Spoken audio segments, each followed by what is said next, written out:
بسم اللہ الرحمن الرحیم۔ حضرت عزیر علیہ السلام حضرت ہارون علیہ السلام کی اولاد میں سے تھے۔ حضرت عزیر اللہ تعالیٰ کے انبیاء میں سے ایک برگزیدہ نبی تھے، جنہیں اللہ تعالیٰ نے حضرت سلیمان علیہ السلام اور حضرت عیسیٰ علیہ السلام کے درمیان کے زمانہ میں نبوت عطا فرمائی۔ آپ علیہ السلام اللہ تعالیٰ سے جو دعا مانگتے اللہ تعالیٰ اس کو قبول فرماتے۔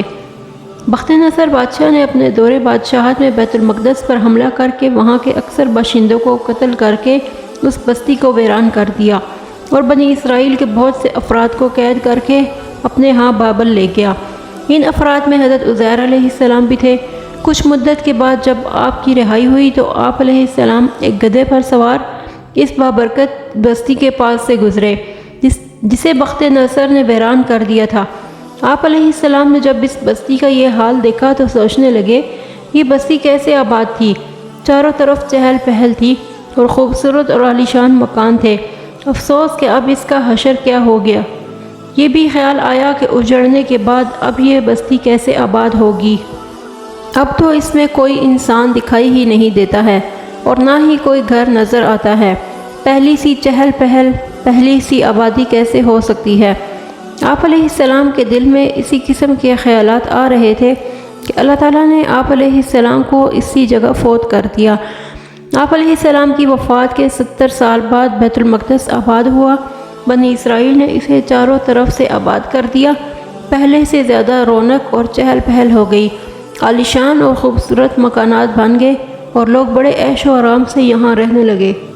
پھر اللہ تعالیٰ نے حضرت عزیر علیہ السلام کو پورے 100 سال کے بعد زندہ کیا۔ جب روح جسم میں آئی تو اللہ کے کمال صنف کا مشاہدہ کرنے لگی۔ آپ علیہ السلام نے پہلے تو اپنے تمام جسم میں زندگی کی لہر دوڑتے ہوئے محسوس فرمائی، پھر جب پوری طرح زندہ ہو گئے تو اللہ تعالیٰ نے آپ علیہ السلام سے فرشتہ کے ذریعے پوچھا کہ یہاں کتنی دیر ٹھہرے۔ آپ نے کہا کہ میں 1 دن یا اس سے کچھ کم۔ اللہ رب العزت نے فرمایا کہ آپ پورے 100 سال کے بعد زندہ ہوئے ہیں۔ آپ علیہ السلام کے پاس جو کھانے پینے کی اشیاء، انگور، انجیر اور کچھ پھلوں کا رس تھا، اس میں سے کوئی ایک بھی خراب نہیں ہوئی۔ پھر حکم ہوا کہ اب اپنا گدھا دیکھو۔ اللہ تعالیٰ نے آپ علیہ السلام کی آنکھوں کے سامنے گدھا زندہ فرما دیا۔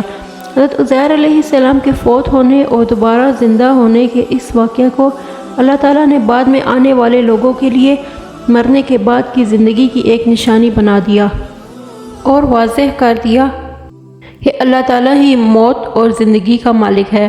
وہ جب اور جسے چاہے موت دینے کا اختیار رکھتا ہے۔ جب وہ دنیا میں موت کے بعد زندہ کرنے کی قدرت رکھتا ہے تو مرنے کے بعد بھی وہ زندہ کرنے پر بدرجہ اولیٰ قادر ہے۔ دوبارہ زندہ ہونے کے بعد آپ علیہ السلام گدھے پر سوار ہو کر اپنے علاقے میں آئے تو لوگوں نے آپ کو نہ پہچانا اور نقشہ تبدیل ہونے کی وجہ سے آپ علیہ السلام بھی اپنا گھر نہ پہچان پائے۔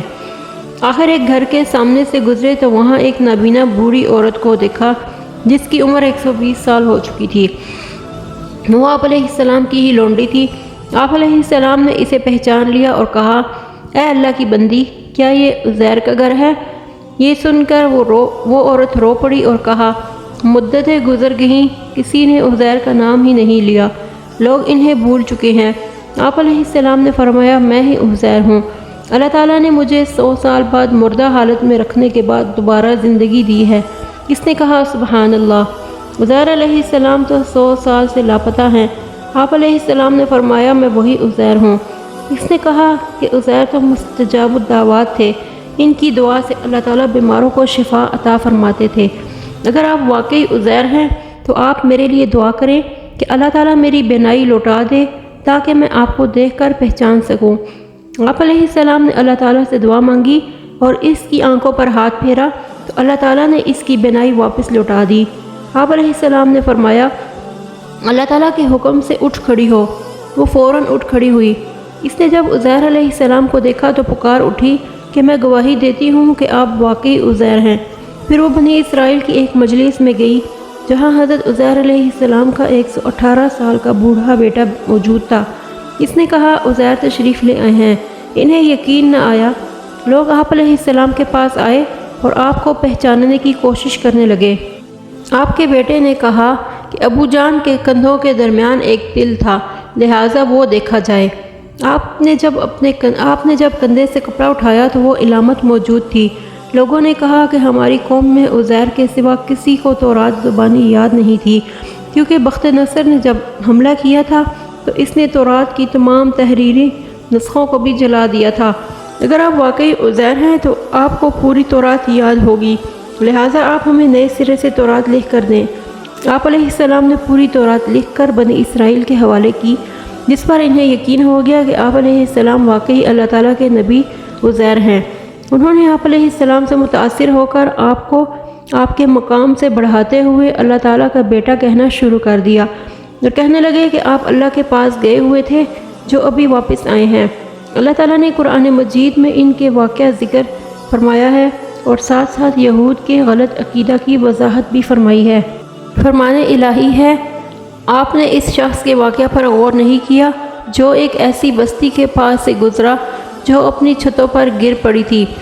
وہ اسے دیکھ کر کہنے لگا، اللہ اس بستی کو موت کے بعد دوبارہ کیسے زندہ کرے گا؟ اس پر اللہ نے اسے 100 سال کے لیے موت دے دی، پھر زندہ کر کے پوچھا، تم کتنی مدت اس حال میں رہے ہو؟ اس نے کہا کہ 1 دن یا 1 دن کا کچھ حصہ، میں اس حال میں رہا ہوں۔ اللہ تعالیٰ نے فرمایا، نہیں بلکہ 100 سال تک اسی حالت میں رہے ہو۔ اب ذرا تم اپنے کھانے پینے کی چیزوں کو دیکھو کہ وہ اتنی مدت گزرنے کے بعد بھی خراب نہیں ہوئیں، اور اپنے گدھے کی طرف دیکھو، یہ سب کچھ اس لیے کیا ہے تاکہ ہم تمہیں لوگوں کے لیے ایک نشانی بنا دیں، اور گدھے کی ہڈیوں کی طرف دیکھو کہ ہم انہیں کس طرح ایک دوسرے سے جوڑتے ہیں، پھر ان پر گوشت چڑھاتے ہیں۔ پھر جب حقیقت اس کے سامنے کھل کر آ گئی تو اس نے کہا، اب مجھے یقین کامل ہو گیا کہ اللہ ہر چیز پر قادر ہے۔ ایک اور جگہ ارشاد ہے، یہود کہتے ہیں کہ عزیر علیہ السلام اللہ کے بیٹے ہیں، اور نصرانی یعنی عیسائی کہتے ہیں کہ مسیح عیسیٰ علیہ السلام اللہ کے بیٹے ہیں۔ یہ تو بے حقیقت باتیں ہیں جو وہ اپنی زبان سے نکالتے ہیں۔ یہ ان کفار کی بات کی نقل کر رہے ہیں جو ان سے پہلے گزر چکے ہیں۔ اللہ انہیں ہلاک کرے، یہ کہاں بہکے چلے جا رہے ہیں۔ وضاحت: اللہ تعالیٰ تمام نقائص سے پاک ہیں۔ اللہ تعالیٰ کا نہ کوئی بیٹا ہے، نہ باپ، اور نہ ہی بیوی۔ یہود نے حضرت عزیر علیہ السلام کو اللہ کا بیٹا ٹھہرایا، عیسائیوں نے حضرت مریم علیہ السلام کو اللہ کی بیوی اور حضرت عیسیٰ علیہ السلام کو اللہ کا بیٹا قرار دیا، اور مشرکین نے اللہ تعالیٰ کے فرشتے کو اللہ تعالیٰ کی بیٹیاں قرار دیا۔ اللہ تعالیٰ نے ان سب کی باتوں کو بے بنیاد قرار دیا۔ حدیث پاک میں آتا ہے کہ ایک نبی حضرت عزیر علیہ السلام درخت کے نیچے ٹھہرے تو ان کو ایک چیونٹی نے کاٹ لیا۔ انہوں نے چیونٹیوں کے بل کو آگ لگانے کا حکم دیا، لہٰذا آگ لگا دی گئی۔ اللہ تعالیٰ نے ان کی طرف وحی فرمائی کہ آپ کو تو ایک چیونٹی نے کاٹا تھا، اسے سزا دینے کے بجائے آپ نے اللہ کی تسبیح کرنے والی ایک امت بہت سی چیونٹیوں کا جلا ڈالا۔ بخاری شریف کی یہ حدیث ہے۔ واللہ عالم۔ امید کرتی ہوں کہ آج کی ویڈیو بھی آپ کو پسند آئی ہوگی۔ ویڈیو پسند آئے تو لائک، شیئر اور سبسکرائب کرنا مت بھولیے گا۔ اگلی ویڈیو آنے تک کے لیے اجازت چاہتی ہوں۔ اللہ حافظ۔